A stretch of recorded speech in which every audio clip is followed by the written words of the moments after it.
Bueno, buenas tardes a todos. Vamos a dar inicio al seminario en actualización en virus de papiloma y cáncer. Esta es la segunda clase. La clase de hoy está focalizada en el diagnóstico y el tratamiento del cáncer de orofaringe asociado al virus del papiloma. Para eso tenemos a dos expertos del Instituto Català d'Oncologia del Hospitalet, al doctor Mar Oliva y a la doctora María Plana.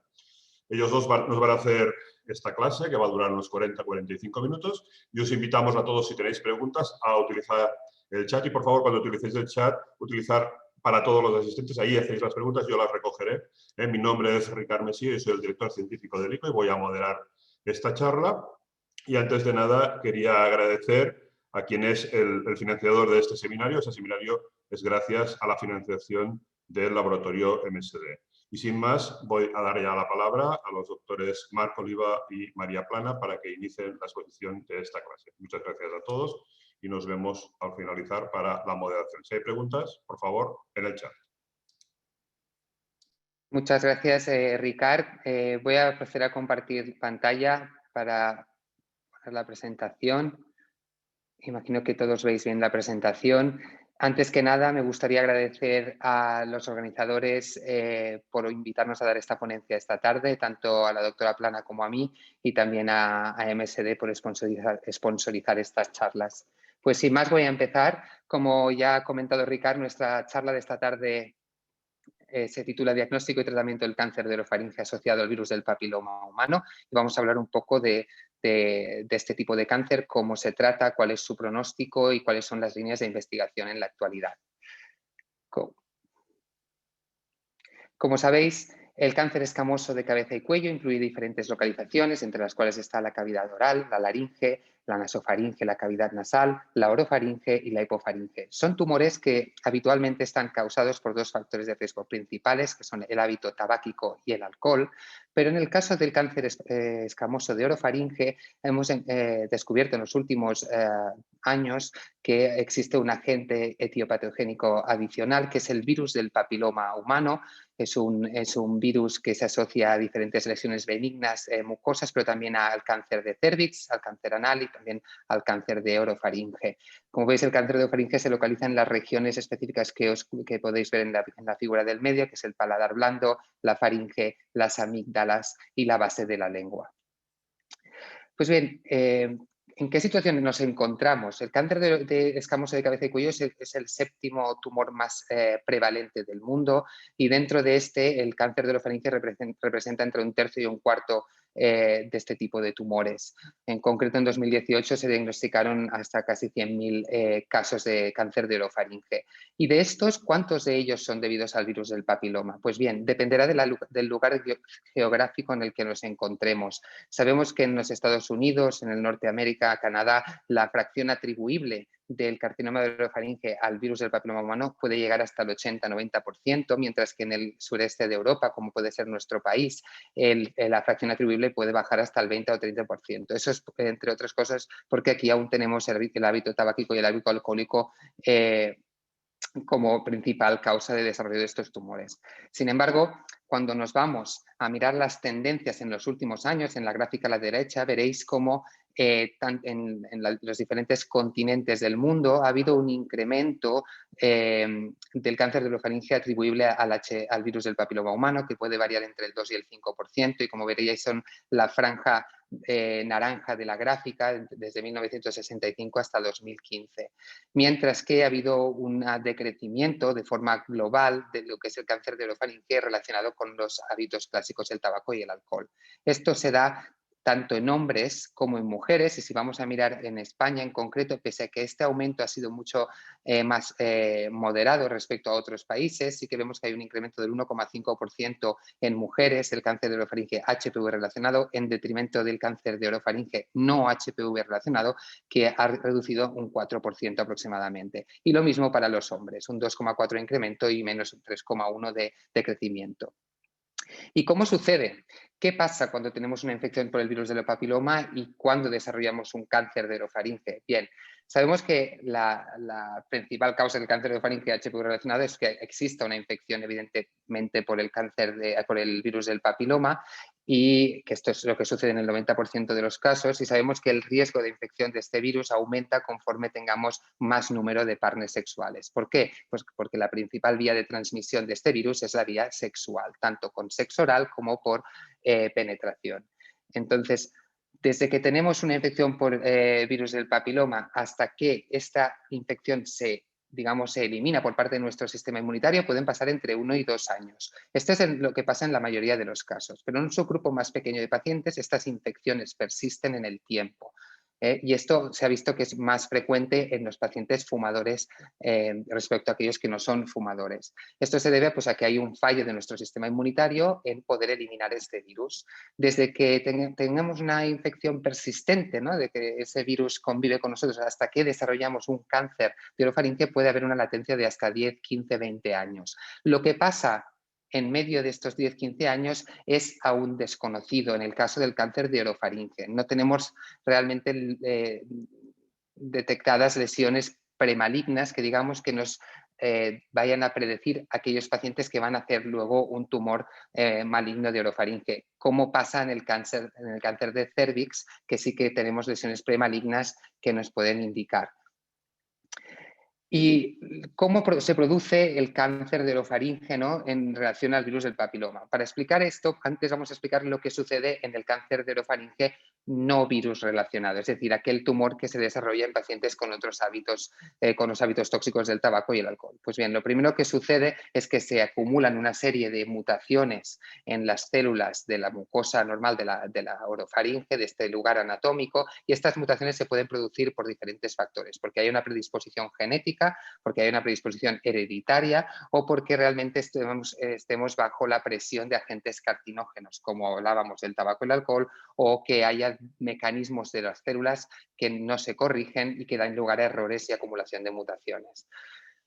Hay un paso intermedio, que es el paso en el que esta célula empieza a proliferar y los mecanismos de control de nuestro sistema para eliminar estas células que vemos que se están yendo hacia una lesión maligna, no se pueden eliminar. Y esto puede suceder, pues, por ejemplo, porque haya un fallo de nuestro sistema inmunitario, porque haya un daño continuo de ese espacio anatómico que impida que esto suceda o por cambios en el propio metabolismo.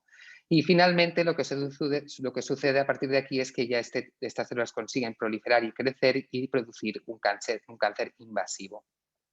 En el caso del cáncer relacionado con el virus del papiloma, en este caso el cáncer de orofaringe, lo que sabemos es que el mecanismo que nos lo explica es que el virus del papiloma es capaz de incorporarse en el ADN de nuestras células, de nuestro organismo, localizadas en la orofaringe en este caso, y producir esta serie de mutaciones. Las principales proteínas relacionadas con el desarrollo de cáncer son la proteína E6 y E7 del virus del papiloma, que ambas actúan suprimiendo genes supresores de tumores y que eso da lugar, digamos, a la activación de vías oncogénicas de proliferación celular y finalmente al desarrollo de un cáncer. Además, sabemos que no solo sucede esto a nivel de la célula, sino que también el virus del papiloma impacta en el ambiente donde se encuentran esas células, en lo que llamamos el microambiente inmunitario, y eso produce pues, que haya también un fallo al mismo tiempo de nuestro sistema inmunitario de controlar ese crecimiento y esas células que están proliferando de forma descontrolada. Una vez el doctor Oliva ha realizado esta introducción, ahora vamos a pasar a explicar a través de un caso clínico que hemos tratado en nuestra unidad el impacto pronóstico que puede tener el virus del papiloma, así como el estado actual del tratamiento. Nuestra paciente tenía 50 años en el momento del diagnóstico, que fue en agosto de 2015, no tenía hábito enólico y era fumadora, pero de muy poca cantidad, de manera que su dosis acumulada era de solo 5 paquetes año. A raíz de unas molestias a nivel faringeo, de unos 3 meses de evolución, había consultado en un otorrino de un centro privado en el que a la exploración física habían observado una lesión exofítica que englobaba la base de la lengua, la base derecha, y llegaba hasta la epiglotis. Y no se palpaban adenopatías cervicales. Le realizaron un TAC y con esto acudió a nuestro centro. Allí confirmamos lo que os he contado de la exploración, realizamos una biopsia de esta lesión que resultó ser positiva para un carcinoma escamoso no queratinizante de alto grado. realizamos, al ser un tumor de orofaringe, un estudio de determinación de VPH, obteniendo una inmunohistoquímica para P16 positiva en un 70% de las células y, aparte, mediante la PCR, se detectó DNA del virus del papiloma, en este caso el subtipo 16, que como hemos visto es el más frecuente. Así pues, se le acabó diagnosticando de un carcinoma escamoso de orofaringe HPV relacionado. ¿Qué podemos esperar ante este diagnóstico? Pues bueno, en general, en los carcinomas escamosos de cabeza y cuello, en los estadios localizados, la supervivencia a los 5 años es del 80%, con una tasa de recurrencia del 12-20%. Esta supervivencia, cuando hablamos de estadios localmente avanzados, cae hasta el 40% y la tasa de recurrencia sube hasta el 65%. Y en la enfermedad recurrente o metastásica, la supervivencia mediana es de 15 meses. ¿Qué pasa en los tumores HPV relacionados? Con estas cifras que os acabo de dar, pues en los tumores que se relacionan con el HPV de forma global, se ha visto que tienen mejor pronóstico. Como veis en estas gráficas y en la tabla, donde se recogen los resultados de diversos estudios, vemos que la supervivencia global es superior en estos tumores respecto a los tumores de orofaringe que no se relacionan con el HPV. Pero, siguiente diapositiva. Dentro de los tumores HPV relacionados existen también factores que se ha demostrado que tienen una implicación en el pronóstico y que cuando se dan aumentan el riesgo de recurrencia y empeoran la supervivencia de los pacientes.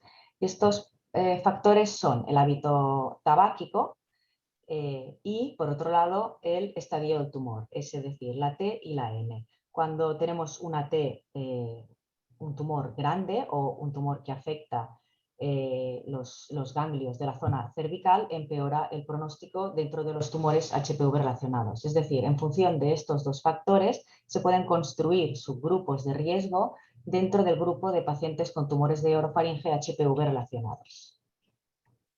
Siguiendo con el caso, como ya se había constatado con la exploración física, el PET que le realizamos a la paciente confirmó que tenía un tumor grande, localmente muy avanzado, y además en ese PET se objetivó que había una adenopatía cervical afectada. Era una paciente que no tenía historia tabáquica importante, pero sí un tumor localmente avanzado. Una vez revisamos estas exploraciones en el comité multidisciplinar, se etiquetó de un carcinoma de orofaringe, VPH relacionado, T4N1M0, que según la edición del TNM que utilizábamos en 2015, que era la séptima, se trataba de un estadio 4A. Como sabéis, siguiente diapositiva, actualmente utilizamos la octava edición del TNM, que en el caso de los tumores de orofaringe ha sufrido cambios importantes respecto al anterior. El TNM es un sistema de estadificación que utilizamos para escoger el mejor tratamiento y para estimar el pronóstico de nuestros pacientes. Pues dado que el carcinoma de orofaringe asociado al VPH tiene un mejor pronóstico, en esta edición del 2017 se tomó la decisión de realizar una estratificación separada para los carcinomas escamosos de orofaringe en función de si están o no están relacionados con el VPH. Y esta nueva clasificación se basó sobre todo en hallazgos importantes de principalmente dos revisiones, que los más relevantes fueron que en cuanto a la T, se vio que la supervivencia para los tumores T4A y T4B es muy similar, pero muy inferior que los T1 a T3, y por eso los T4A y T4B se juntaron en una sola categoría, que es el T4, y también en cuanto a la N, se vio que la supervivencia a 5 años era similar para los N0, N1, N2A y N2B, pero claramente inferior en los N2C. Y es por eso que también se han redistribuido las categorías de la N y ha quedado, como veíais en esta siguiente tabla, ha quedado así la estratificación para los tumores HPV relacionados. En nuestro caso, el de nuestra paciente, al ser un T4, es un estadio 3 y, por lo tanto, tendría una supervivencia estimada a los 5 años del 69%. Por lo tanto, y siempre en el comité multidisciplinar en el que participan compañeros de todas las especialidades implicadas en el diagnóstico y tratamiento de estos pacientes, se estadificó, como os he contado antes, por la 7ª edición, igual pues como en estadio 3 sería por la 8ª edición, y se decidió ofrecerle un tratamiento con quimio y radioterapia concomitantes, en este caso la quimioterapia basada en cisplatino. Gracias, María. Recordemos un poco cuál es el tratamiento del carcinoma escamoso de cabeza y cuello, para poder entender a partir de aquí lo que vamos a explicar en cuanto a los tratamientos del cáncer de orofaringe HPV relacionado y las investigaciones que vienen en el futuro. Sabemos que el cáncer de cabeza y cuello está localizado en una región anatómica compleja donde coinciden diferentes funciones como el habla y la función de la deglución y también de la respiración. Este tipo de tumores, el tratamiento ha sido clásicamente la cirugía de entrada, seguido ¿no? de una radioterapia o una quimioterapia con adyuvantes, ¿no? Lo que pasa es que conforme ha ido pasando el tiempo, se han intentado buscar soluciones que pasen por evitar esta cirugía, que en muchos casos es mutilante, porque lo que hacemos es privar a ese paciente de esa función de deglución, de esa función de respiración, de esa función de habla, y por lo tanto los tratamientos nuevos se han basado en un nuevo pilar, que es el pilar de la radioterapia, que es un tratamiento local que evita la cirugía, conjuntamente con el tratamiento sistémico, en este caso la quimioterapia o también la terapia dirigida o en el último caso, más recientemente, la inmunoterapia. Ahora mismo el tratamiento del carcinoma escamoso de cabeza y cuello localmente avanzado, es decir, aquel tumor que está localmente es muy grande o que tiene ganglios, normalmente lleva un tratamiento que combina estas 3 terapias, tanto la cirugía, la radioterapia o la quimioterapia, en la mayoría de casos. Lo primero que tenemos que decir es si el tumor se puede operar o no se puede operar, es decir, si lo podemos resecar de forma completa. Si podemos resecarlo de forma completa, de forma habitual y dependiendo de cuánto de avanzado sea el tumor, se ofrecerá una cirugía.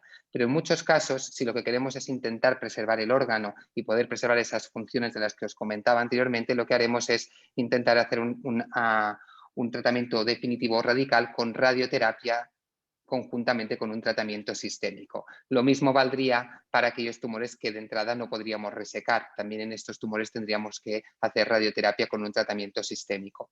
En el caso del tratamiento sistémico, la quimioterapia basada en platino ha sido el tratamiento estándar en los últimos 20 años y lo sigue siendo hoy en día. Principalmente es el cisplatino a dosis densas con la radioterapia, aunque a lo largo de los años han surgido otras opciones como el cetuximab, que es una terapia dirigida anti-EGFR, que se utiliza en combinación con la radioterapia en aquellos pacientes que no pueden recibir quimioterapia. Sin embargo, en algunos pacientes podemos utilizar incluso la quimioterapia de entrada antes de hacer esa radioterapia con la intención de poder reducir el volumen del tumor y mejorar los síntomas del paciente. En el caso del carcinoma escamoso de orofaringe HPV relacionado, sabemos que el tratamiento estándar a día de hoy es la quimioterapia basada en platino, en algunos casos, como os decía, muy específicos, precedida o no de quimioterapia de inducción, pero sin embargo no solemos dar tratamiento con cetuximab, como explicaremos más adelante, porque es un tratamiento que se ha visto que no es efectivo en el cáncer de orofaringe HPV relacionado. Y sabemos si el HPV afecta a la respuesta al tratamiento, un poco en relación a lo que os comentaba ahora. Pues sí, sabemos que parece ser que estos tumores tienen un buen pronóstico y responden muy bien independientemente de aquel tratamiento que les des. Como veis en esta gráfica que os muestro, se intentó estudiar si la dosis de quimioterapia asociada a la radioterapia podría influir en el pronóstico y la tasa de curación de estos pacientes. Y mientras se vio que el hecho de dar menos quimioterapia podía afectar a la supervivencia de los tumores HPV no relacionados, cuando analizábamos los tumores HPV relacionados, veíamos que independientemente de la dosis acumulada de quimioterapia durante la radioterapia, estos pacientes vivían igual.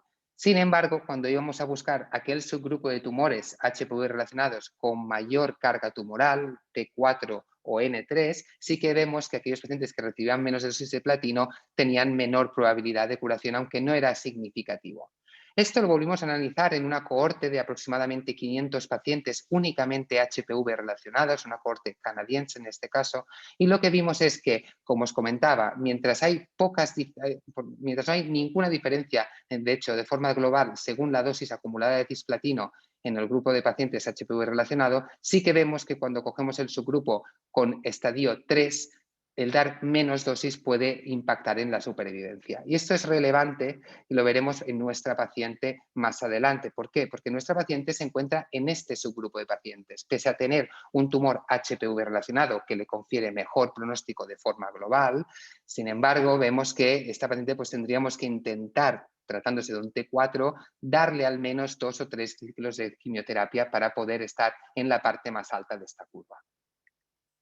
¿Y esto por qué es importante? Pues porque lo que ha surgido en los últimos años es intentar desintensificar de alguna manera el tratamiento en aquellos pacientes con tumores HPV relacionados de orofaringe de bajo o riesgo intermedio, definido por evidentemente el estadiaje y la carga tabáquica como factores principales. ¿Por qué? Pues porque sabemos que tanto la radioterapia como la quimioterapia concurrentes se asocian a una toxicidad tardía bastante relevante y que puede impactar en la calidad de vida de los pacientes, desde la disminución de la audición hasta la fibrosis del cuello, hasta el daño de los nervios que conducen a las manos y los pies, la sensibilidad, y también pues, problemas crónicos como por ejemplo la falta de salivación que puede condicionar una menor capacidad para la deglución. Entonces, ¿cómo intentamos hacer esto? Pues lo que intentamos es sustituir la quimioterapia, por ejemplo, por otros agentes que tengan menos toxicidad. En este caso, pues una de las estrategias es sustituir la quimioterapia por inmunoterapia conjuntamente con la radioterapia. Otra estrategia puede ser disminuir la dosis de la radioterapia total para poder también disminuir parte de estos efectos secundarios crónicos, o incluso plantear una cirugía inicial parcial y luego una radioterapia sin quimioterapia si fuera necesario. Pero, sin embargo, también sabemos que los pacientes con estadios 3, con tumores muy avanzados, no van tan bien pese a ser HPV relacionado. Y en este subgrupo de pacientes lo que estamos haciendo es, en lugar de desescalar el tratamiento para reducir toxicidad, lo que queremos es intensificar aún más el tratamiento para poder aumentar la tasa de curación de estos pacientes. Una de las estrategias, como os explicaba antes, es, en este caso, añadir la inmunoterapia a la quimiorradioterapia concurrente, que es el tratamiento estándar a día de hoy. De hecho, este estudio que os pongo aquí como ejemplo, el KEYNOTE 412, lo que evaluaba es añadir el pembrolizumab de forma concurrente a la radioterapia y al cisplatino y de forma adyuvante después de acabar el tratamiento hasta completar un año para ver si así podíamos aumentar esta tasa de curación y disminuir la tasa de recurrencia de estos tumores. Nosotros participamos dentro del ICO en este estudio, de hecho fuimos reclutadores a nivel nacional y estamos esperando ahora los resultados para ver si esto realmente mejora la supervivencia de nuestros pacientes. En este caso, nuestra paciente no teníamos el estudio en aquel momento cuando hizo tratamiento, pero hubiera caído en este grupo del T4. Y siguiendo con el caso, paso de nuevo la palabra a María.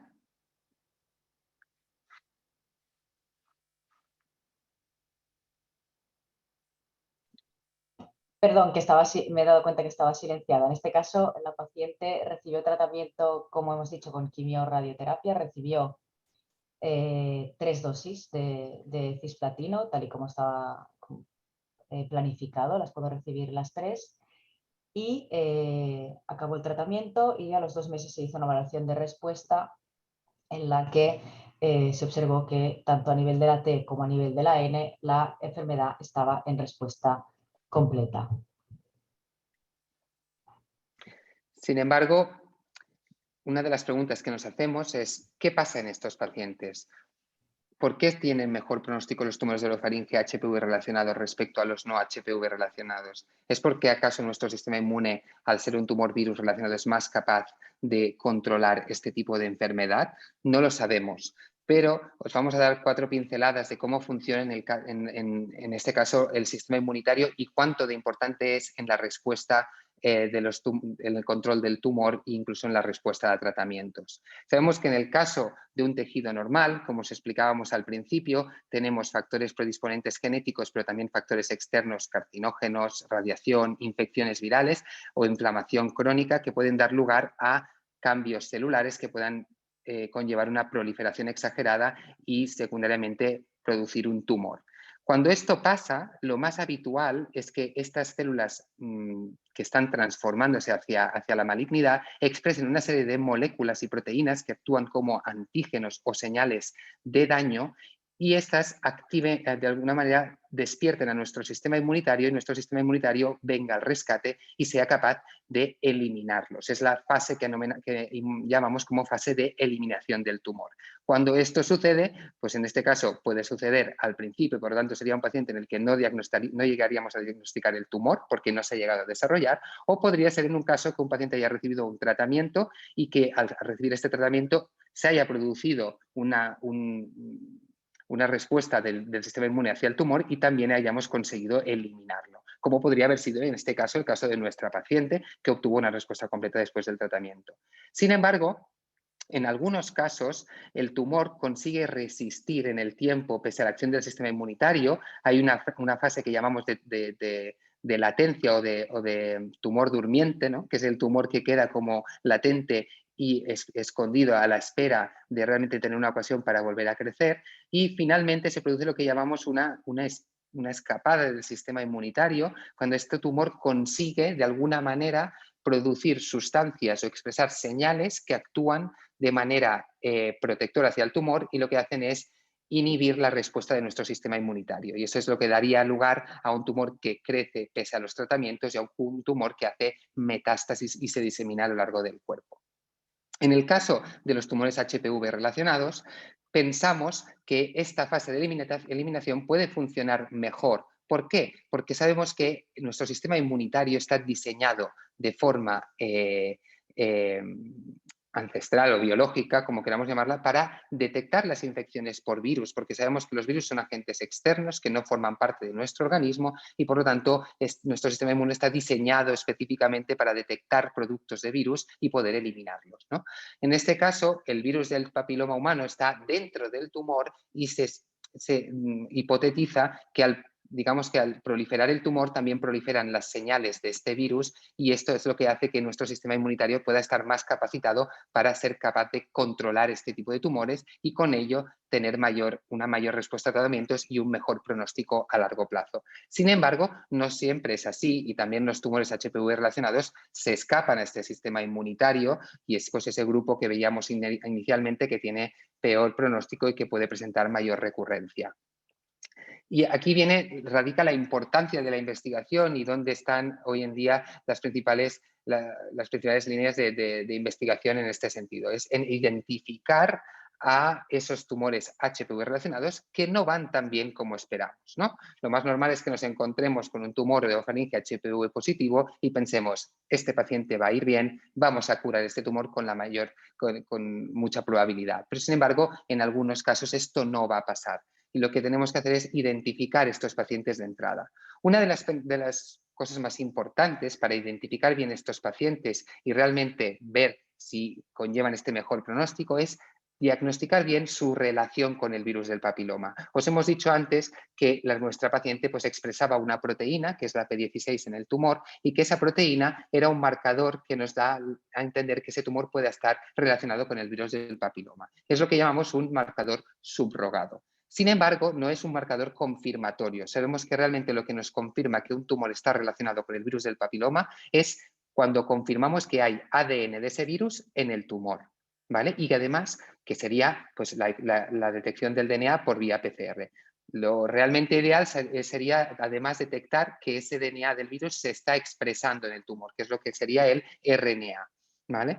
Entonces, lo que sabemos hoy en día o lo que hemos aprendido es que no todos los tumores que expresan P16 como marcador subrogado luego tienen el DNA del virus del papiloma en el tumor. Y eso significa pues, que a lo mejor no están relacionados con este virus y por lo tanto esto puede tener una implicación biológica y además un impacto pronóstico. De hecho, el grupo de la doctora Laia Alemany y la doctora Miren Taberna en nuestro centro lideraron un estudio internacional en el que colaboraron 13 países de todo el mundo, incluido Estados Unidos y Europa, y en el que lo que hicieron fue analizar el diagnóstico del virus del papiloma asociado al cáncer de orofaringe en las diferentes cohortes de pacientes de estos respectivos centros. Y lo que vieron es cuántos de ellos tenían doble biomarcador, es decir, P16 positivo más un marcador de DNA del virus del papiloma positivo, y cuántos había un resultado discordante, es decir, que no había una concordancia entre la expresión de P16 y la presencia del DNA del virus del papiloma. Como veis en la gráfica abajo, lo que vieron es que hay un porcentaje que puede llegar hasta el 10% que es discordante, es decir, son pacientes en los cuales tenemos un marcador positivo y otro negativo. En el caso de regiones geográficas como Estados Unidos, en este caso Canadá, donde sabemos que la fracción atribuible del virus del papiloma es muy, muy alta, es decir, que la mayoría de estos tumores, como os decía antes, hasta el 90%, pueden estar causados por el virus del papiloma, esta discordancia es mucho más baja. La mayoría tienen tanto P16 como el DNA del virus del papiloma positivos. Sin embargo, cuando nos vamos a Europa y países del sur de Europa, como por ejemplo el nuestro, donde también coexiste mucho el hábito tabáquico y la fracción atribuible del virus del papiloma es mucho más baja, decíamos entre el 10 y el 30%, vemos que el porcentaje de discordantes puede llegar hasta el 30%. En este caso, nuestra corte fue del 11%. ¿Esto qué significa? Pues que significa que hay un 11% de los pacientes que se catalogan como cáncer de orofaringe, virus del papiloma relacionados, y realmente no lo son. ¿Y por qué será importante esto? Pues bien, porque luego cuando analizaron la supervivencia de los pacientes con resultado discordante versus resultado concordante, vieron que realmente los únicos que tienen un mejor pronóstico, que es la línea amarilla de la gráfica, son aquellos que tienen P16 positivo y HPV positivo DNA en el tumor. Mientras que el resto, aquellos que tienen un marcador discordante, tienen un peor pronóstico que puede asemejarse más al de los tumores no HPV relacionados. Esto es muy, muy importante. Como veréis, ¿por qué? Pues porque antes hablábamos que ha habido una nueva clasificación de estos tumores en base al HPV y además que estamos intentando deescalar tratamientos en esta población. Por lo tanto, detectar bien si un tumor es atribuible al virus del papiloma es tan importante porque va a poder influir potencialmente en el tratamiento que le ofrezcamos. Y lo que no queremos caer es en ofrecer un tratamiento, digamos, por debajo, ¿no? O por debajo de lo estándar o por debajo de lo que querríamos esperar. Y esto lo hemos aprendido ya en los últimos años porque lo más importante en la oncología y en la medicina personalizada es identificar los pacientes para poder darles un tratamiento lo más certero posible. Es lo que llamamos medicina personalizada. A cada paciente darle el tratamiento que sabemos que le va a ser efectivo. Una de las líneas de investigación en los últimos años era intentar sustituir la quimioterapia por el cetuximab, un inhibidor de anti-GCR que sabemos que funciona en el cáncer escamoso de cabeza y cuello. Sin embargo, lo que se vio después de hacer estudios es que en el cáncer de orofaringe HPV relacionado, el cetuximab no es efectivo tanto como la quimioterapia. Y aquellos pacientes que en lugar de recibir la radioterapia con cisplatino, que es el estándar, recibían radioterapia cetuximab, tenían peor supervivencia. Por lo tanto, hemos aprendido ahora que el cetuximab no puede ser una herramienta de desintensificación de tratamiento para evitar quimioterapia en estos pacientes. De hecho, si nos vamos a mirar muchos atrás y a diferentes estudios previos, veremos que la expresión de la proteína EGFR, que es muy frecuente en el carcinoma escamoso de cabeza y cuello, no se expresa en los tumores HPV relacionados. Es decir, que hay una relación inversamente proporcional entre la expresión de EGFR y el estado del virus del papiloma. Además de poder detectar el diagnóstico, lo que queremos es detectar biomarcadores no invasivos que nos permitan no solo ver qué pronóstico va a tener ese paciente, sino además poder predecir la respuesta a los tratamientos y ver si ese paciente va a recurrir en algún momento de su enfermedad o no. Y poder diagnosticarlo lo antes posible con tal de poder, por ejemplo, poder ajustar el seguimiento después de un tratamiento lo más preciso posible y poder detectar las recurrencias a tiempo. Una de las estrategias en relación al virus del papiloma es detectar los anticuerpos que nuestro cuerpo produce frente al virus del papiloma y que los podemos detectar en sangre. Un estudio muy interesante publicado hace unos 3 años demostraba que los pacientes que tienen anticuerpos antivirus del papiloma tienen mejor supervivencia a los tratamientos, o sea, mejor supervivencia global y menor tasa de progresión al tratamiento respecto a aquellos pacientes que no tienen anticuerpos. ¿Esto qué nos está dando a entender? Pues que si tenemos anticuerpos es que en algún momento nuestro sistema inmunitario ha sido capaz de reconocer a ese virus y puede ser que sea más capaz de controlar el tumor. También hay otras estrategias, como puede ser detectar el virus del papiloma en saliva para poder, con una muestra de saliva, simplemente detectar si un paciente responde o no responde al tratamiento. Y lo mismo mirando la carga del virus del papiloma en sangre.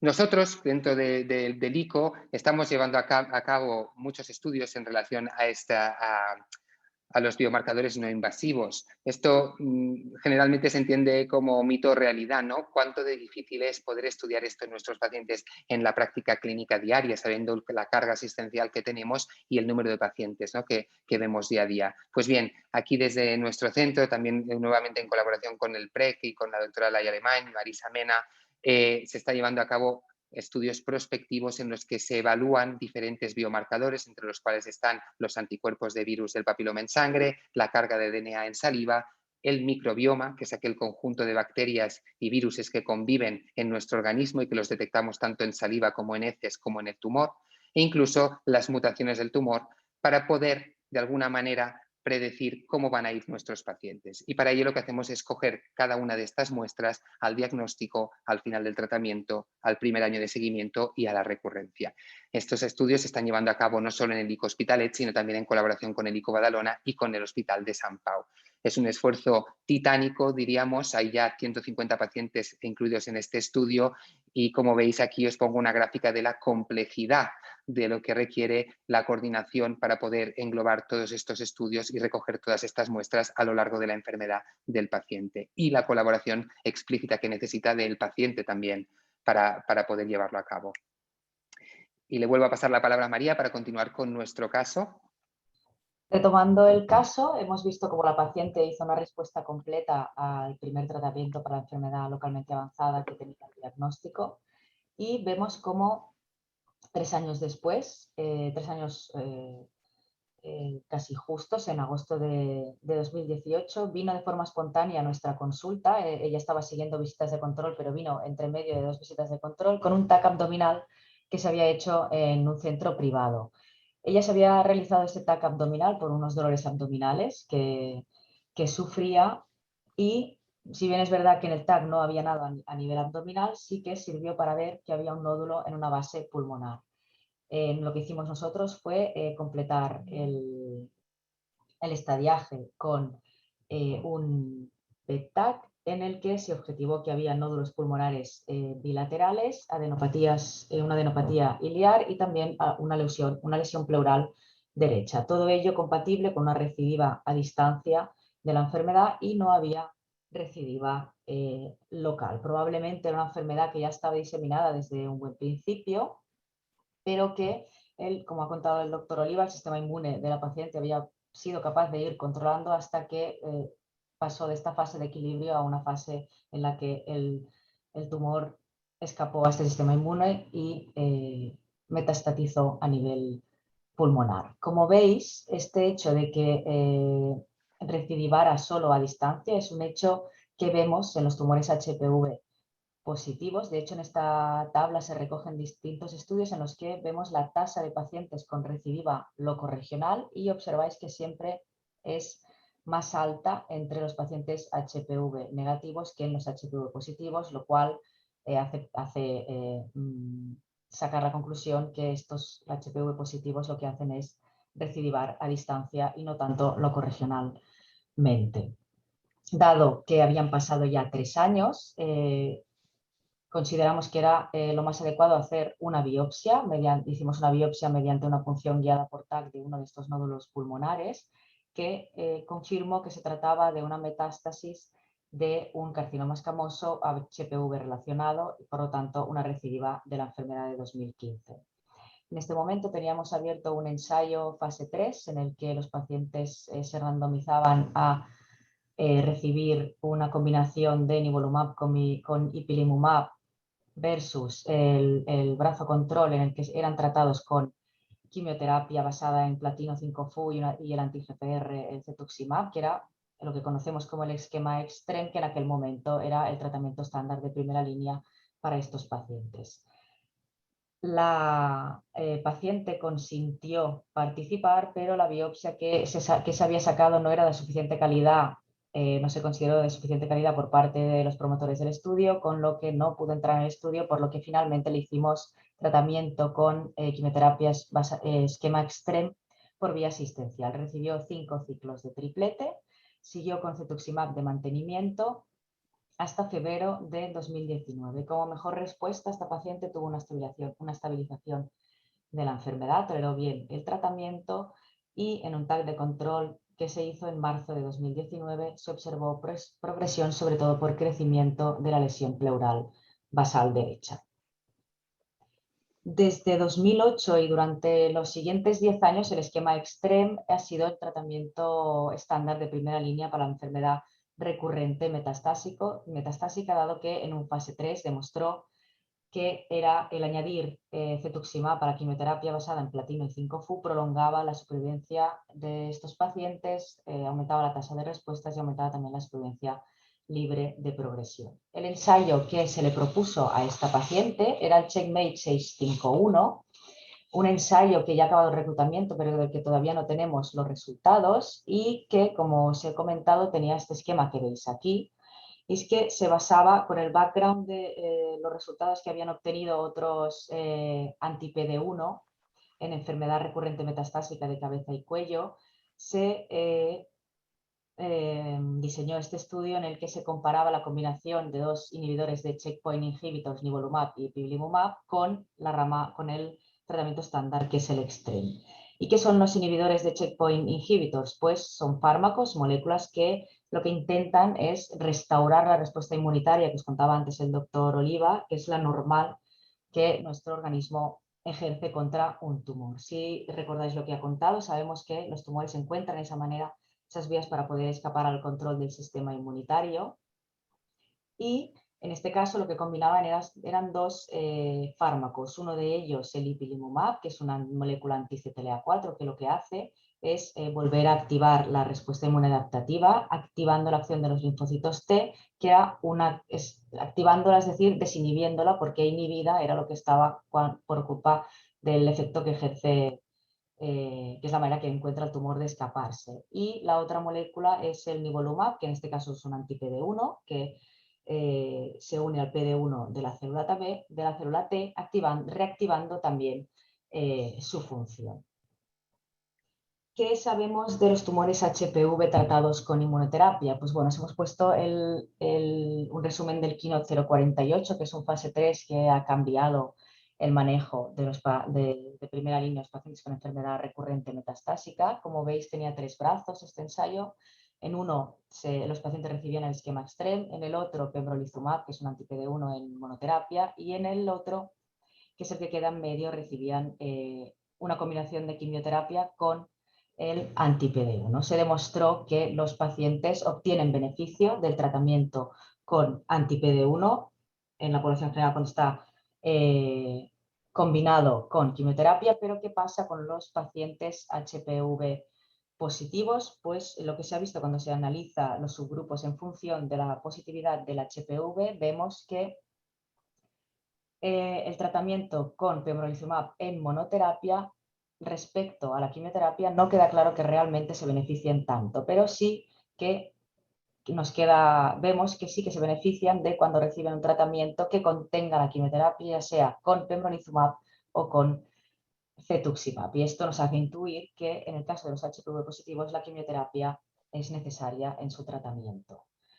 Es lo que pasó en el caso de nuestro paciente, le dimos finalmente quimioterapia y estando en curso de cetuximab, como he contado antes, 7 meses después de haber iniciado el tratamiento con el esquema EXTREME, se diagnosticó de una progresión y en este caso le ofrecimos tratamiento también dentro de un ensayo clínico que teníamos abierto en este momento y que seguimos teniendo abierto, en el que los pacientes reciben una combinación de un anti-PD1 y una vacuna terapéutica. Cedo la palabra al doctor.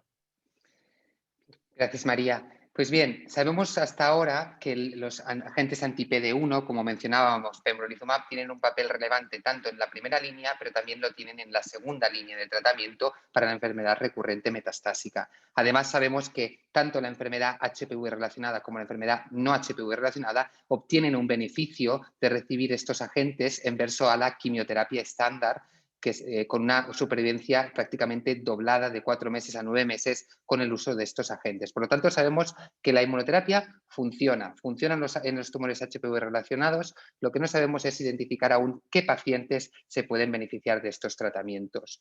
Sabemos, eso sí, que los tratamientos no son especialmente efectivos en sí mismos, pese a que aumentan la supervivencia, la capacidad que tienen los agentes anti-PD1 de reducir el tumor, es decir, hacerlo más pequeño y controlarlo durante el tiempo, es relativamente baja y va en torno al 10, 15, 20%. Estamos ahora estudiando diferentes biomarcadores que nos ayuden a predecir los pacientes que se benefician de esta inmunoterapia, tanto en los HPV negativos como en las cáncer de orofaringe HPV relacionada. Desde la expresión de proteínas que sabemos que inhiben la respuesta inmunitaria, como puede ser el PDL1, hasta la infiltración del sistema inmunitario en el mismo tumor, el hábito tabáquico también sabemos que puede influenciar, la carga mutacional de los tumores también y también el microbioma. Pero un área muy interesante de desarrollo, y especialmente en los tumores virus relacionados, aunque también se generaliza a todos los tipos de tumores, es el desarrollo de vacunas anticáncer, ¿no? Estas vacunas lo que tienen como objetivo es despertar el sistema inmunitario para que sea capaz de reconocer aquel tumor que en algún momento se ha escapado. Y lo que quiere es generar una respuesta. Al igual que pasa con las vacunas de otras infecciones, lo que hacemos dando una pequeña dosis de ese virus o un producto de ese virus o de esa bacteria es intentar despertar nuestro sistema inmunitario para que fabrique anticuerpos y en el caso de una infección podamos estar protegidos. Pues en el caso del cáncer lo que intentamos es coger esas moléculas que el cáncer, digamos que podría expresar y podrían hacer que el sistema inmunitario lo reconociera y lo atacara, y lo que hacemos es inocularlas directamente al paciente para ver si así conseguimos despertar esa respuesta inmune antitumoral. Y esto está especialmente en boga ahora mismo en los cánceres virus relacionados, y en este caso en el cáncer de orofaringe HPV relacionada. ¿Por qué? Porque sabemos que, como conocemos el virus, sabemos qué virus se trata, sabemos de qué se compone este virus del papiloma, lo que cogemos son proteínas del virus y las ponemos en el paciente a modo vacuna para intentar reactivar esta respuesta inmunitaria. Y de hecho ya se han visto respuestas muy importantes con este tipo de terapias. De hecho vemos aquí en esta gráfica cómo la supervivencia en pacientes que han recibido previamente tratamientos pueden vivir hasta 17 meses. Acordaros que antes decíamos que la supervivencia global de estos pacientes es aproximadamente de 15. Por lo tanto, parece ser que sí que en algún subgrupo de pacientes conseguimos despertar esta respuesta inmunitaria y controlar la enfermedad. En este caso, a nuestra paciente le incluimos en este estudio, recibió el Gemiplimab, un anti-PD1, junto a esta vacuna más o menos placebo, porque el estudio era ciego, nosotros no sabíamos si el paciente recibía o no la vacuna, pero el caso es que se benefició mucho de este tratamiento y estuvo con la enfermedad controlada durante 14 meses, que es un tiempo bastante largo. Hubo inicialmente una reducción y después a los 14 meses el tumor parece que volvió a escapar y volvió a progresar. Llegados a este punto, es importante recordar que, pese a que el beneficio de los anti-PD1 es limitado en cuanto a la capacidad de reducir el tumor, sí que vemos que aquellos pacientes que responden o que se benefician durante mucho tiempo. De hecho, hay respuestas que pueden llegar hasta los 18 meses según el estudio que miremos. Y esto es importante cuando lo comparamos con la duración de respuesta de las quimioterapias, que suele ser mucho menor. En este caso, nuestra paciente, a la progresión, decidimos ofrecerle un nuevo ensayo clínico con un tratamiento que buscaba una nueva combinación de inmunoterapia con otro agente distinto. En este caso, lenvatinib, una terapia dirigida, no una inmunoterapia, pero con un efecto potencial inmunomodulador. Sabemos que los antiangiogénicos lo que consiguen es eliminar los vasos que nutren al tumor, de manera que al no llegarle los nutrientes pueden digamos, sufrir más las condiciones de hipoxia, ¿no?, que están acostumbrados. Pero es que además sabemos que los agentes antiangiogénicos que actúan contra los vasos también son capaces de, digamos, reformular las poblaciones inmunitarias que están en ese tumor por unas de más favorables y más capaces de controlar las células tumorales y matarlas. En este caso, este era el racional que utilizamos para darle este tratamiento a la paciente. Este estudio, el estudio LIP009 que tenemos abierto en nuestro centro, lo que hacía era comparar lenvatinib con inmunoterapia, en este caso pembrolizumab, versus la terapia estándar, en este caso hubiera sido una quimioterapia. ¿Vale? En este caso, nuestra paciente le tocó el brazo estándar y recibió quimioterapia, de la cual también se benefició. Esta paciente a los 7 meses estuvo 7 meses bajo tratamiento con quimioterapia, pese a que tuviéramos que reducirle las dosis por toxicidad. Realmente obtuvo un beneficio importante con una reducción del tumor hasta el 40%. Es decir, ojo, porque las quimioterapias también son efectivas y pueden ser capaces de controlar el tumor. En este caso lo controlaron durante 6 meses, una mediana superior a la habitual para este tipo de quimioterapias. Y a la progresión, a la paciente le permitieron recibir entonces el tratamiento experimental con lenvatinib que empezó este mayo. Y la paciente pues ahora mismo sigue en tratamiento, acaba de empezar y le queda aún un tiempo para ver cómo va a ir y cuál van a ser los siguientes pasos.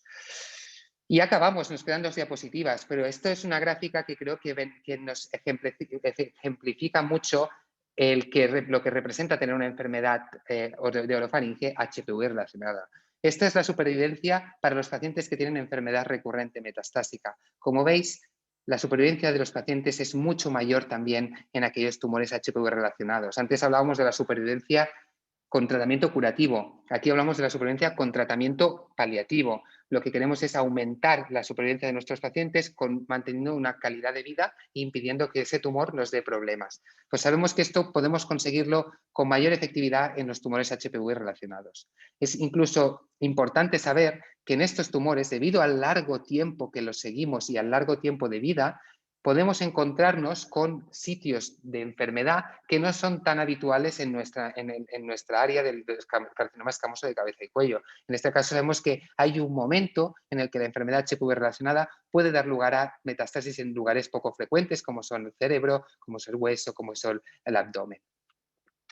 Pero lo más importante es recordar que esta paciente, como si nos vamos al principio y recordamos la supervivencia que habíamos estimado para nuestros pacientes, tanto a los 5 años para el tratamiento curativo como los 15 meses de tratamiento paliativo, esta paciente en nuestro caso lleva 34 meses desde que tuvo la recidiva. Es decir, llevamos actualmente 6 años desde el diagnóstico y llevamos 34 meses desde el tiempo que hizo metástasis. Es decir, que nos queda claro que estos pacientes viven más y más tiempo, reciben más tratamientos y por lo tanto hay que seguir luchando para buscar mejores oportunidades terapéuticas para este tipo de paciente.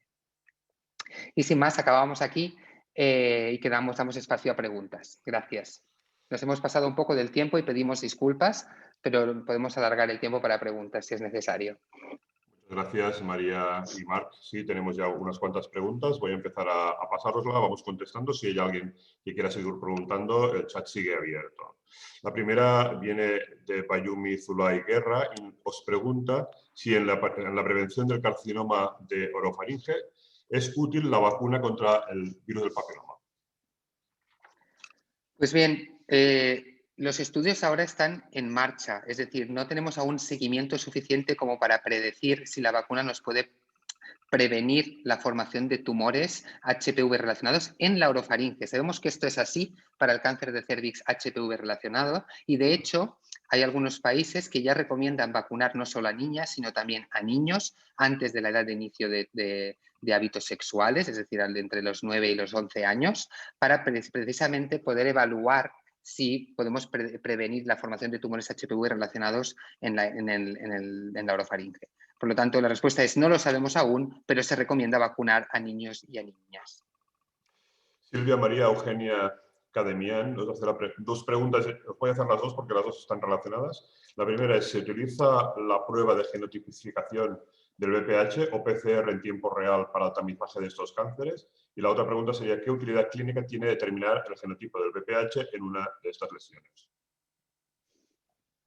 La primera pregunta es si utilizamos la PCR para determinar el DNA y determinamos también el genotipo. En este caso, la utilidad práctica, en la práctica clínica es ninguna porque no nos cambia el tratamiento ni nos cambia tampoco la actitud. Sí que es verdad que a nivel científico nos interesa. Sabemos que el 90% de los tumores HPV relacionados de orofaringe son HPV-16, mientras que cuando miramos en otras localizaciones como el cérvix o el cáncer anal HPV relacionado, el tipo 18 es mucho más frecuente. Pero es verdad que se han descrito genotipos diferentes y por lo tanto esto es algo que estamos estudiando ahora y de hecho en la cohorte que os comentábamos se va a estudiar también el genotipado para ver si vemos otros genotipos que no están cubiertos. ¿Qué relevancia tiene? Pues tendrá relevancia en la vacunación. Sabemos que la vacunación del virus del papiloma cubre unos genotipos muy concretos, que son los que se han descrito como potencialmente asociados a malignidad, pero queda mucho por hacer y mucho por descubrir. Yo en este tema, sin duda, no soy un experto en epidemiología, según duda el doctor Alemán en alguna siguiente charla será más capaz que yo de explicar y os dará una charla sobre esto, pero sí, es importante estudiarlo. María Begoña Benito nos pregunta si es importante hacer revisiones en los pacientes fumadores activos y cada cuánto las haríais. María, ¿quieres contestar tú esa pregunta? ¿Revisiones preventivas o revisiones en pacientes? Revisiones preventivas. Si en pacientes que están fumando, ¿cada cuándo haría revisiones preventivas de un paciente fumador? ¿Están indicadas y cada cuándo si dices que sí? Pero en pacientes que ya se han diagnosticado y se han tratado y siguen fumando. No, entiendo que es preventivo, con lo cual es previo a tener cualquier tipo de lesión. O sea, pacientes fumadores hay que hacer revisiones.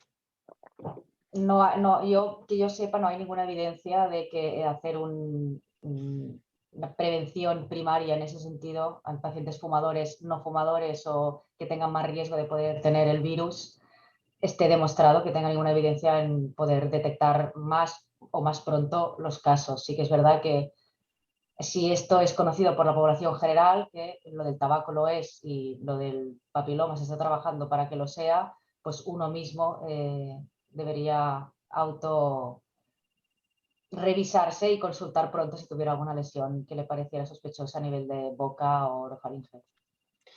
Montserrat Malet nos pregunta, ¿estaría indicada la vacunación de los sanitarios implicados en técnicas de electrocoagulación de lesiones premalignas por tipo de VPH, por el riesgo de inhalación de humos que pueda derivar en un cáncer de orofaringe?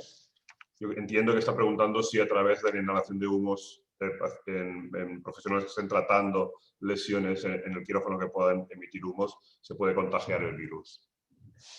Desconocemos, creo que no, la respuesta es creemos que no. La transmisión del virus del papiloma es meramente por fluidos y en este caso son fluidos sexuales, es decir, la probabilidad de transmisión con un beso, por ejemplo, es muy baja. Sí que hay transmisión vertical, por ejemplo, entre madre e hijo a través del líquido, ¿no? A través de la absorción, por ejemplo, del niño al pasar por el canal vaginal, pero no se transmite en principio a través de partículas aéreas y por lo tanto no se debería transmitir a través del humo. En cuanto a recomendar la vacunación, tampoco, en el sentido de que la vacunación se puede recomendar a todas las edades, en este caso, independientemente del tipo de trabajo y de la exposición.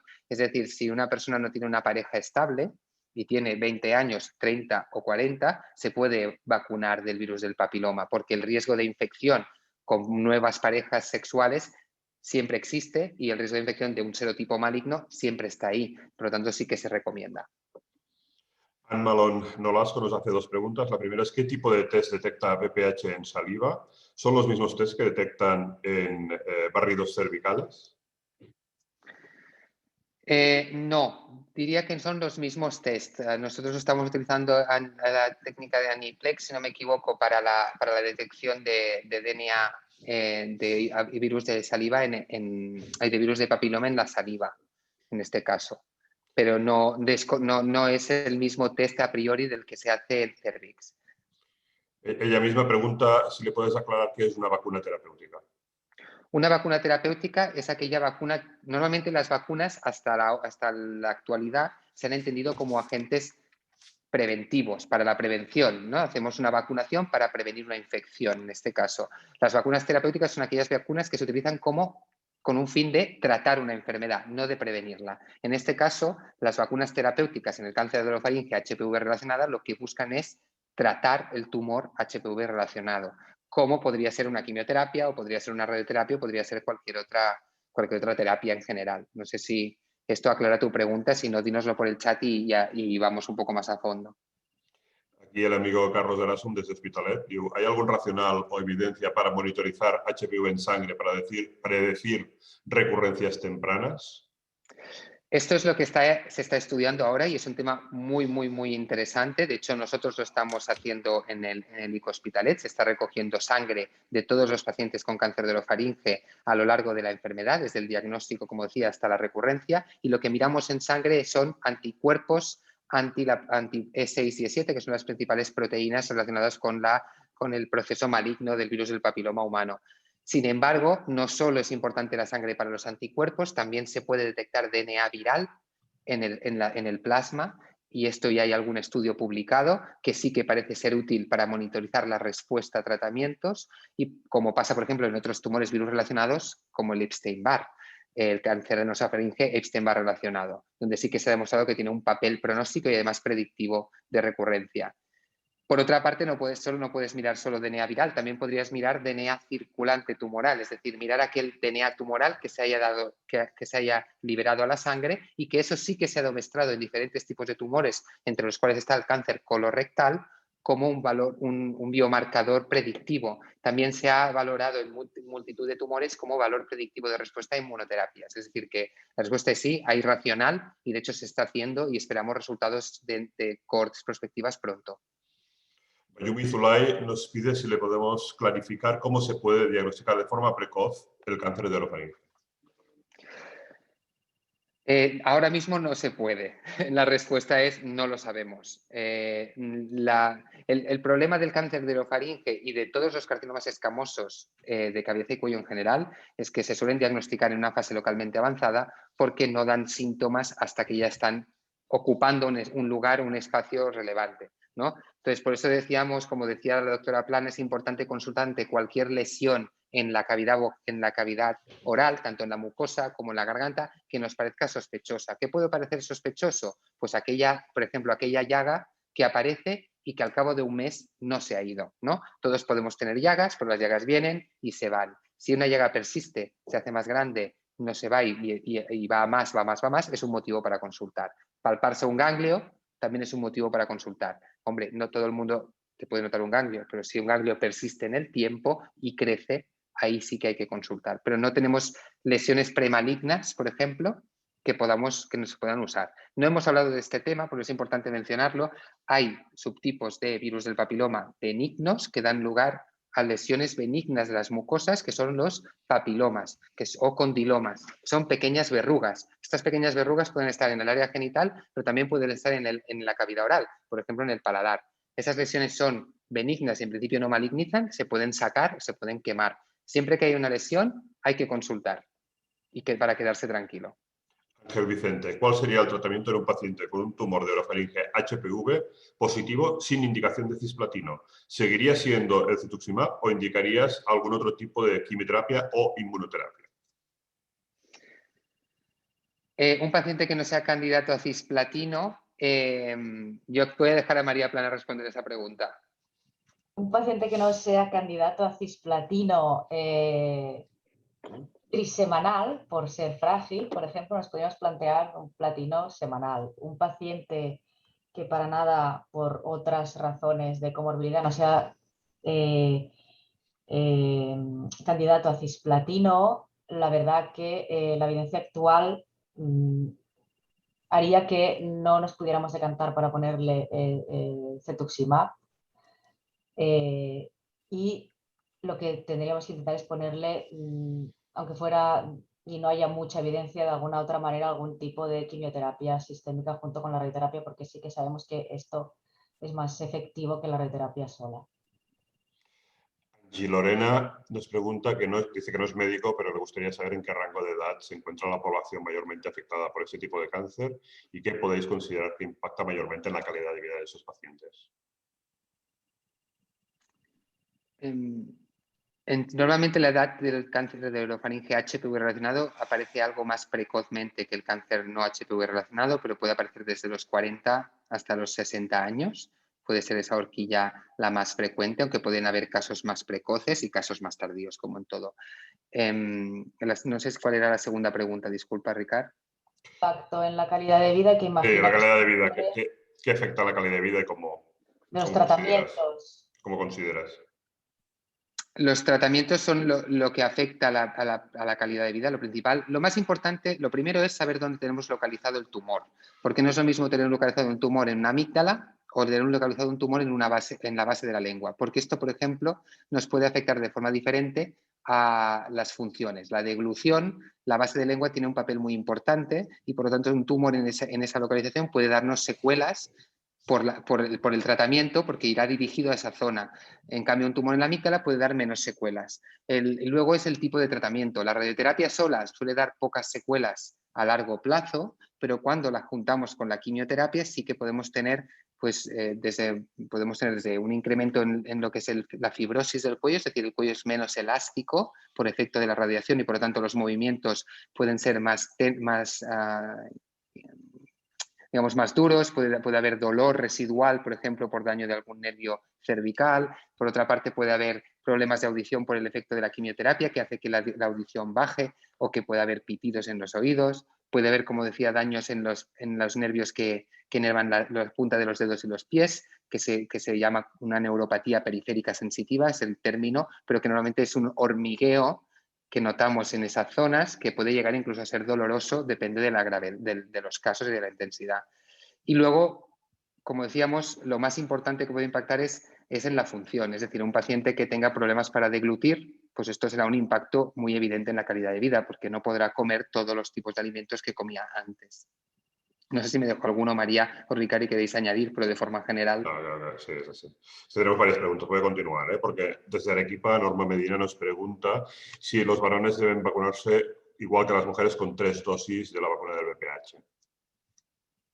Si las dosis son las mismas para todos, hombres y mujeres.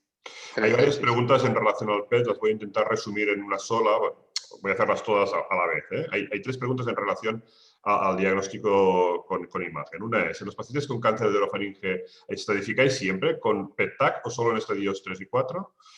Otra en relación al PET, dice, para el seguimiento de las recidivas utilizan tomografías o prefieren el PET.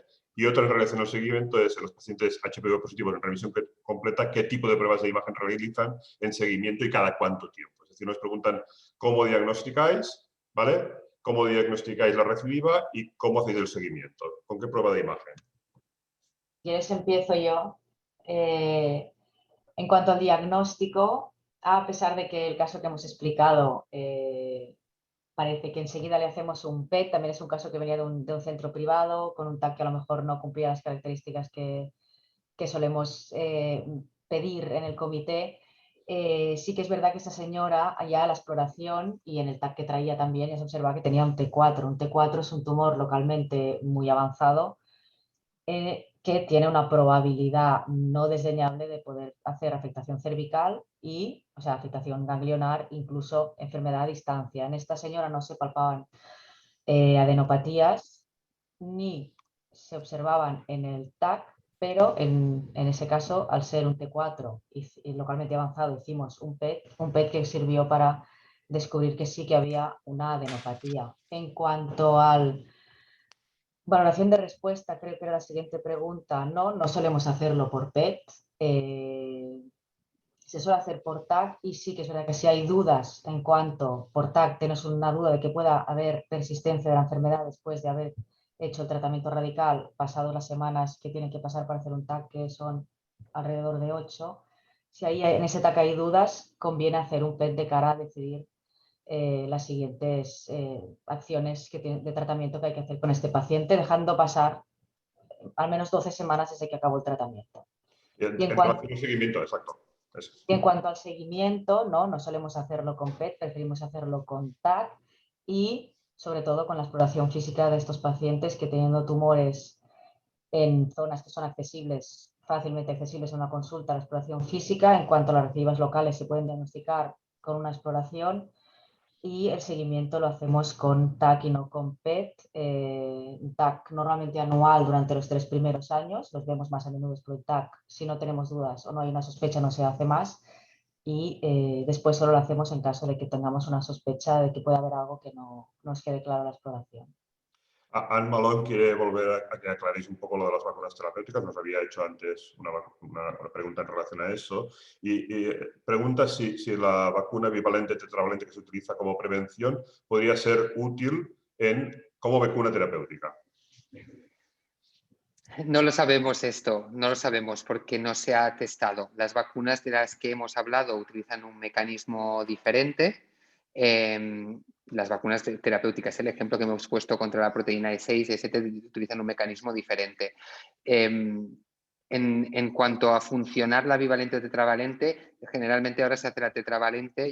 Ojo, yo no soy experto en vacunas, pero sí que antes de ponerte una vacuna, la recomendación es que pongas la vacuna que cubre más genotipos, ¿no? Más subtipos de este virus del papiloma, porque el riesgo de infecciones siempre existe. Por lo tanto, cuanto más cobertura tengas, mejor. Entonces sí que se recomendaría la tetravalente y no solo la bivalente. Pese a que tú puedas decir, no, es que el carcinoma de orofaringe solo se produce por el 16 y el 18. Bueno, de momento es lo que sabemos, pero nos falta un conocimiento para poder saber qué más hay. Y la otra, sí.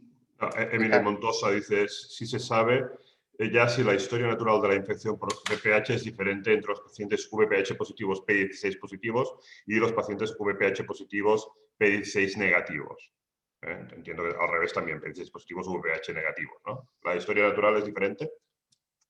No, claro, la historia natural entre los discordantes, hablamos entre los casos discordantes. No, esto lo estamos estudiando, de hecho el grupo de la doctora Alemán junto a la doctora Taberna está continuando el proyecto EPICO que os he explicado al principio y uno de los objetivos es precisamente estudiar qué hay detrás de esa discordancia, es decir, analizar el tumor y ver cuál es la respuesta biológica de tener el virus y no el virus. Hay muchas respuestas. Sabemos que la proteína P16 cuando el virus del papiloma del DNA no está, es porque se produce una mutación en el mismo oncogen supresor, que es el gen de la vía del retinoblastoma, y eso da lugar a la expresión de esa proteína. Pero esa anulación de la vía del retinoblastoma puede estar producida por otros factores que no sea el virus del papiloma, como puede ser una mutación. En el caso de tener el virus del papiloma en el tumor, pero no tener expresada la P16, puede significar que ese virus está ahí, pero no se está replicando o no está actuando como agente oncogénico, productor de tumor. Esto podría ser una respuesta. Aquí lo que habría que hacer es ampliar y mirar si ese DNA del virus se está expresando en la célula tumoral y mirar, por ejemplo, el RNA. Esto sería una de las cosas que se podría hacer. Pero en general no lo sabemos cuál es la repercusión biológica y es algo que se tiene que estudiar y que se está estudiando. Es una muy buena pregunta, muy interesante, no desconocemos a fecha de hoy. Hay una pregunta que es totalmente diferente, que tiene relación a la información que le dais al paciente y a su impacto emocional. Nos pregunta Olivia García si a los pacientes se les informa de que su tumor está relacionado con el virus del papiloma y si vosotros apreciáis que esto tiene implicaciones en el impacto emocional ante el diagnóstico al tratarse de un tumor asociado a una enfermedad de transmisión sexual.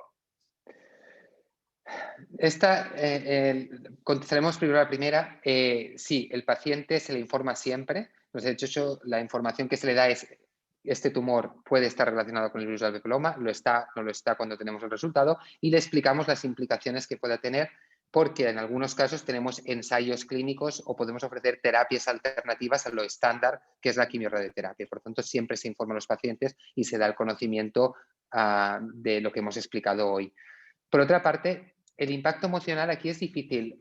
No tengo claro si por definición la infección por virus del papiloma está considerada como ETS, porque debería estarlo, ¿no? Si pensamos que es una transmisión sexual, pero es verdad que pasa como, por ejemplo, el virus del herpes o el virus de la mononucleosis, ¿no? El virus del Epstein-Barr. Es un virus que es muy prevalente en la población general y que a lo mejor si hacemos un estudio el 80% de la población tendrá herpes, el 90%, el 80% tendrá el virus del Epstein-Barr, que es el de la mononucleosis. Que luego ese virus dé lugar a un tumor hay ahí muchas cosas que tienen que pasar que desconocemos aún. Por lo tanto, que haya una infección como causa principal de que hayas hecho un tumor, no debería ser así el mensaje. Es decir, que el mensaje que damos es el mismo que, por ejemplo, un paciente que ha fumado y ha hecho un tumor relacionado con el tabaco. Hombre, no es culpa del paciente. Ahí lo que tenemos que hacer, y muy importante, trabajar es separar la responsabilidad y la culpabilidad, porque que una persona haga un tumor es un factor completamente del azar, ¿no? Que no solo va ligado a la gente, en este caso el tabaco o el virus del papiloma, sino que va ligado a la predisposición genética y a muchos otros factores. Por lo tanto, sí que intentamos, de manera muy clara siempre, reducir o intentar evitar ese impacto emocional trasladando o eliminando esa posible relación de culpabilidad que hay algunos pacientes que puedan tener. Lo digo porque el mensaje tiene que quedar muy claro. Uno no tiene culpa de haber tenido un tumor del virus del papiloma por haber cogido una infección del virus del papiloma, porque es muy común. Hasta el 80% de la población puede tener infección por virus del papiloma. O sea, no todo el mundo hace un cáncer, entonces hay que separarlo. Una última pregunta que la hace Ángel Vicente Navarro. ¿Utilizáis ya la inmunoterapia en vuestra práctica asistencial normal en los pacientes HPV positivo fuera de ensayo clínico? Es la última. María, ¿quieres contestarte esta pregunta? Sí, utilizamos las indicaciones que están actualmente aprobadas, el nivolumab, en pacientes platino resistentes, sean o no sean HPV positivos, lo indicamos. Pues muchas gracias a los dos. Trasladaros que creo que habéis tenido mucho éxito porque hay decenas de agradecimientos. Les ha parecido muy bonita esta charla. Por lo tanto, felicidades a los dos. Y muchas gracias a todos los asistentes porque realmente habéis hecho una gran cantidad de preguntas y creo que han dejado muy claro cuál es la situación actual del diagnóstico y el tratamiento del cáncer de orofaringe relacionado con el virus del papiloma. Buenas tardes. Gracias. Gracias, buenas tardes.